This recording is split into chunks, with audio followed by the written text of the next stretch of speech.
Assalamualaikum warahmatullahi wabarakatuh. Perkenalkan, nama saya Mega Dwi Alfia, NIM P1911053 kelas B, jurusan S1 Keperawatan Sikes Pasapua Ambon. Kali ini saya akan membawakan materi upaya-upaya pencegahan primer, sekunder, dan tersier pada sistem reproduksi. Selamat menyaksikan. Pencegahan primer. Pencegahan primer meliputi segala bentuk kegiatan yang dapat menghentikan kejadian suatu penyakit atau gangguan sebelum hal itu terjadi. Pencegahan primer masalah sistem reproduksi pada dewasa antara lain: 1. Pada pria. A. Promosi kesehatan. Sebagian besar strategi promosi kesehatan termasuk ke dalam pencegahan primer, seperti peningkatan kesehatan, misalnya dengan pendidikan kesehatan reproduksi tentang HIV/AIDS, standarisasi nutrisi, menghindari seks bebas, dan sebagainya. Perlindungan khusus, misalnya imunisasi, kebersihan pribadi, atau pemakaian kondom. B. Specific protection. Beberapa pencegahan primer specific protection secara umum pada sistem reproduksi. 1. Melakukan pemeriksaan organ reproduksi secara rutin agar kelainan dapat segera ditangani lebih awal. 2. Melindungi testis selama beraktivitas, misalnya dengan tidak menggunakan pakaian terlalu ketat sehingga testis tidak kepanasan. 3. Mengurangi kebiasaan mandi dengan air panas. Temperatur yang sejuk diperlukan untuk perkembangan sperma. 4. Menjelaskan pola hidup sehat seperti mengonsumsi makanan bergizi, cukup olahraga, menghindari penyakit menular seksual, dan menciptakan ketenangan psikis. 5. Menghindari minuman beralkohol dan rokok. 2. Pada wanita. A. Pencegahan HIV. 3 jalur utama masuknya virus HIV ke dalam tubuh ialah melalui hubungan seksual, bersentuhan dengan cairan atau jaringan tubuh yang terinfeksi, serta dari ibu ke janin atau bayi selama periode sekitar kelahiran atau periode perinatal. Pencegahan untuk mengurangi terjadi HIV/AIDS adalah A, B, C. A. Abstinensia, yaitu tidak melakukan hubungan seks sebelum menikah. B. Be faithful, yaitu jika sudah menikah hanya berhubungan seks dengan pasangannya. C. Kondom, yaitu jika cara A dan B tidak dapat dipatuhi maka gunakan kondom. B. Pencegahan kanker payudara, yaitu melalui upaya menghindari diri dari faktor resiko serta melakukan pola hidup sehat, termasuk juga dengan pemeriksaan payudara sendiri alias sadari. C. Pencegahan vulvaginitis. 1. Gunakan celana dalam bersih, tidak ketat dan kering. 2. Membersihkan diri setelah buang air kecil atau buang air besar dengan air bersih. Cara pembersihannya dengan gerakan dari depan ke belakang. 3. Hindari menggunakan bahan kimia atau parfum yang biasanya terdapat pada sabun pembersih kewanitaan atau sabun mandi. 4. Jangan menggunakan pembalut yang mengandung parfum. 5. Jangan mengusap area vagina terlalu keras saat membersihkannya. D. Pencegahan gonora. Tindakan pencegahan yang dapat dilakukan antara lain: 1. Menggunakan kondom saat berhubungan seksual.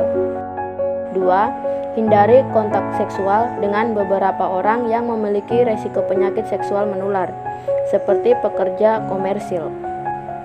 3. Obati sendiri mungkin partner yang sudah terkena infeksi, atau pastikan partner seksual bebas dari penyakit sebelum hubungan seksual. E. Pencegahan sifilis. Sama seperti penyakit menular seksual lainnya, sifilis dapat dicegah dengan cara melakukan hubungan seksual secara aman, misalnya menggunakan kondom. F. Pencegahan herpes genitalis. Cara yang dapat dilakukan antara lain: 1. Gunakan atau pasangan Anda gunakan sebuah kondom latex selama setiap kontak seksual. 2. Batasi jumlah pasangan seks. 3. Hindari hubungan seksual jika pasangan terkena herpes di daerah genital atau dimanapun. G. Pencegahan kanker serviks. 1. Hindari faktor resiko, yaitu berganti pasangan seksual lebih dari satu dan berhubungan seks di bawah usia 20 tahun. Karena secara fisik seluruh organ intim dan yang terkait pada wanita baru matang pada usia 21 tahun. 2. Bagi wanita yang aktif secara seksual atau sudah pernah berhubungan seksual, dianjurkan untuk melakukan tes HPV, pap smear, atau tes IVA untuk mendeteksi keberadaan human papilloma virus atau HPV yang merupakan biang keladi dari tercetusnya penyakit kanker serviks. 3. Bagi wanita yang belum pernah berhubungan seks atau anak-anak perempuan dan laki-laki yang ingin terbentengi dari serangan virus HPV bisa menjalani vaksinasi HPV. 4.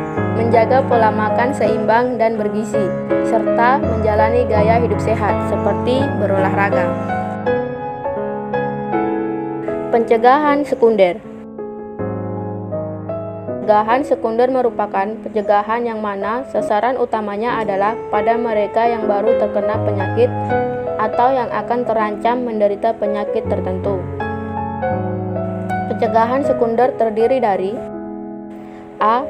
Diagnosis dini dan pengobatan segera.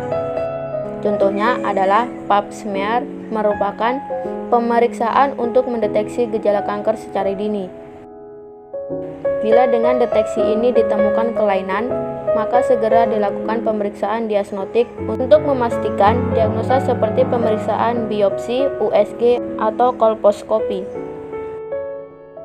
Tujuan dari usaha ini adalah: 1.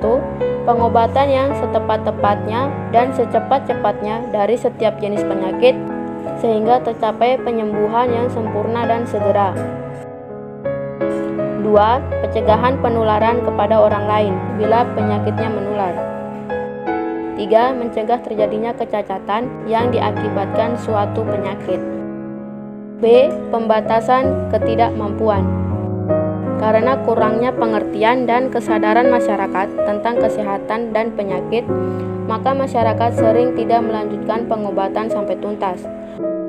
Pengobatan tidak layak dan sempurna dapat mengakibatkan orang yang bersangkutan cacat atau mengalami ketidakmampuan. Penanganan secara tuntas pada kasus-kasus infeksi organ reproduksi mencegah terjadinya infertilitas. Pencegahan tersier. Menurut Kodim DKK 2004, tujuan dari pencegahan tersier adalah untuk mencegah komplikasi penyakit dan pengobatan sesudah gejala klinis berkembang dan diagnosis sudah ditegakkan. Tujuan utama dari pencegahan tersier adalah mencegah cacat, kematian, serta usaha rehabilitas. Usaha mengembalikan bekas penderita ke dalam masyarakat memerlukan bantuan dan pengertian dari segenap anggota masyarakat untuk dapat mengerti dan memahami keadaan mereka mengenai fisik, mental, dan kemampuannya, sehingga memudahkan mereka dalam proses penyesuaian dirinya dalam masyarakat dengan keadaan yang sekarang. Demikian materi yang dapat saya sampaikan. Semoga bermanfaat dan wassalamualaikum warahmatullahi wabarakatuh.